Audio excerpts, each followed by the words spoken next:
Nagsalita na si Mikey Williams mula sa unang laban ng kanyang kupunan kung saan naipasok lang siya sa dulo ng bakbakan.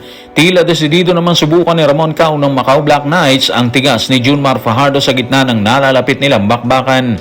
At si Alex Ayala habang papalapit ang Miami Open kung saan siya nanalasa noong nakaraang taon sa tennis, sinigurong andito siya sa level na ito ng competition at mananatili umano siya dito. Tutukan po natin ang lahat ng yan, pero bago yan, paki-subscribe, like and share na lang muna para pareho tayong updated.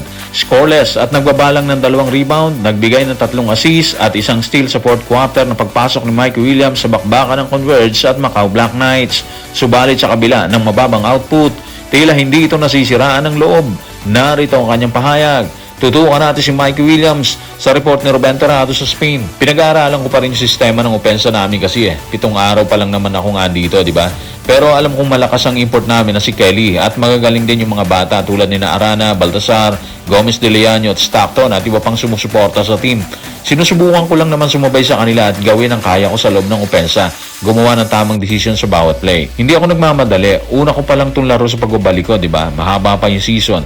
Darating din ang pagkakataon ko kapag dumating yung tamang oras. Ramdam sa sinabi ni Mikey Williams na hindi pa talaga siya nagmamadali. Parang sinasabi niya kasi na kalma lang muna. Hinahanap pa niya yung dating galaw at rhythm niya pagkatapos ng halos 3 taon na wala sa aktual na laro dito sa PBA. 7 araw pa lang siya sa sistema ng Converge, kaya malinaw na adjustment pace pa lang talaga siya. Pero kahit ganon mga playoffs, kitang-kita na sinusubukan niya makisabay sa galaw ng mga kasama niya tulad ni Arana, Baltasar, Gomez de Leano, Stockton at import nila. Ang isa pang kapansin-pansin mga playoffs, yung pagpasok niya sa 4th quarter, di ba? Kung babalikan mo nung nasa TNT tropang giga pa siya, bihirang mangyari yan ha. Kadalasan kasi siya mismo yung pang-close ng laro Siya yung inaasahan sa clutch moments. Pero ngayon, iba yung sitwasyon, di ba? Parang unti-unti siyang ibinabalik sa ritmo ng laro. Hindi agad binibigyan ng sobrang bigat na responsibility. At mukhang tanggap naman niya yun mga playoffs base sa pahayag niya na hindi siya nagmamadali at hinihintay niyang dumating ulit yung tamang flow ng laro niya, di ba? Pero itong pwedeng maging delikadong parte sa ibang team. Kapag nahanap ni Mikey Williams ang dating forma niya, posibleng maging mabigat na armas siya ng Converge. Kilala si Mikey sa PBA bilang scorer na kayang pumutok anumang oras, di ba? Lalo na sa labas at sa clutch situations. Kaya kung makuha ulit ni Mikey Williams yung dating kumpiyansa, timing at galaw na ipinakita niya nung nasa TNT pa siya, malaki yung chance na mas maging deadly ang Converge sa opensa. At kapag nangyari yan mga playoffs, siguradong maraming kupunan ang mapapakamot ulo kasi nga biglang may isa na namang backcourt threat na kailangan bantayan. Kung tila hinahanap pa ni Mikey Williams ang kanyang rhythm sa Converge, tahasa namang inamin ni Ramon Cao ng Macau Black Knights na gusto niyang makaharap muli si Junmar Fajardo. Ayon sa kanya, si Junmar ang isa sa mga pinakamatigas na nakaharap niya sa kanilang larangan. Narito ang kanyang paglalahad. Tutukan natin si Ramon Cao sa report ng Fast Break sa fastbreak.com. Sa karanasan ko na nakaraang season, talagang gusto kong makaharap ulit si Junmar Fajardo. Isa siya sa pinakamalaki at pinakamalakas na player na nakalabang ko kasi Kaya gusto ko talagang subukan ulit makipagsabayan sa kanya ngayong season. Mukha talaga hinahanap ni Ramon Cao yung hamon, di ba?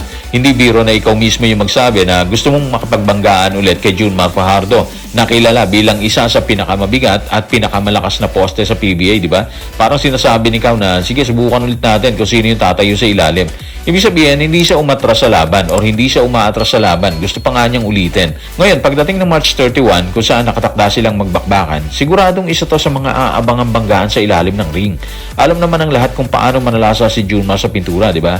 Kapag nakuha niya yung pwesto, mahirap na siyang pigilan doon. Pwede niyang gamitin ang lakas at experience niya para kontrolin ng loob, kumuha ng rebounds, at magpasok ng puntos na parang walang bantay. Yan ang klase ng laro na matagal nang pinapakita ni Junmar laban sa kahit sinong big man dito sa liga. Pero hindi rin basta-basta si Ramon Cao. Base pa lang sa pahayag niya, ramdam na may excitement at kumpiyansa siyang harapin ulit yung hamon.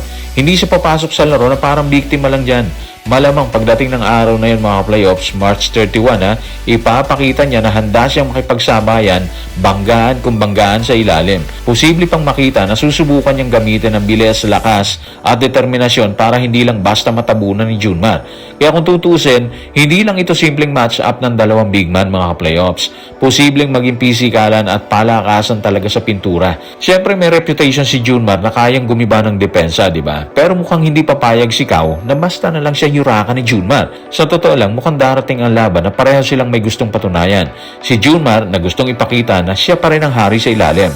At si Ramon Kao na hindi siya basta-basta bibigay sa banggaan. Samantala, habang papalapit ang Miami Open kung saan siya nanalasa ng nakaraang taon, nagbigay ng kasiguruhan si Alex Ayala.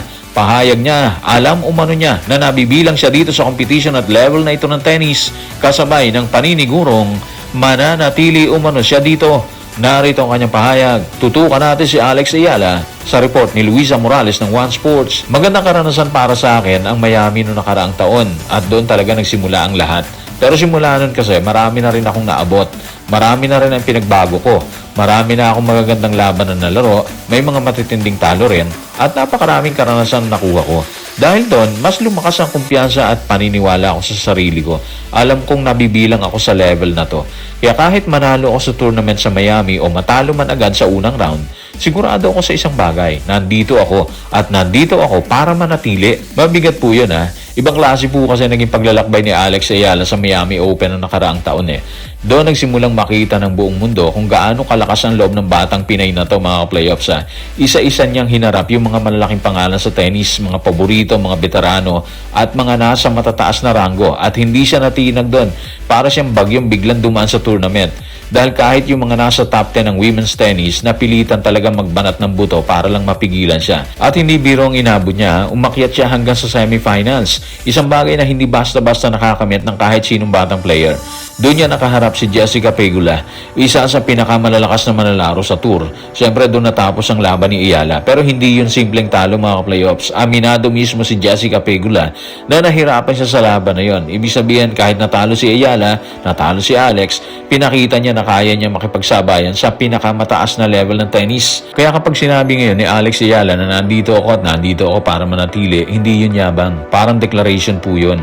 Parang sinasabi niya kasi sa buong tennis world na hindi ito tsamba, hindi ito one time big time. Pinaghirapan niya ang bawat laban, bawat panalo, pati bawat masakit na pagkatalo para makarating sa punto na to. At kung pagbabasahan ang pinakita niya sa Miami noong nakaraang taon, malinaw mensahe mga playoffs. Ang batang Pinay na minsang tinitingnan lang bilang promising prospect, ngayon ay isa ng tunay na banta sa pinakamalalaking pangalan sa tennis. Kung tuloy-tuloy ang kumpiyansa at experience na nakukuha niya, hindi malayong dumating ang araw na hindi lang semifinals ang usapan. Posibleng titulo na mismo ang hinahabol ni Alex Ayala sa mga susunod na taon. So guys, maraming salamat.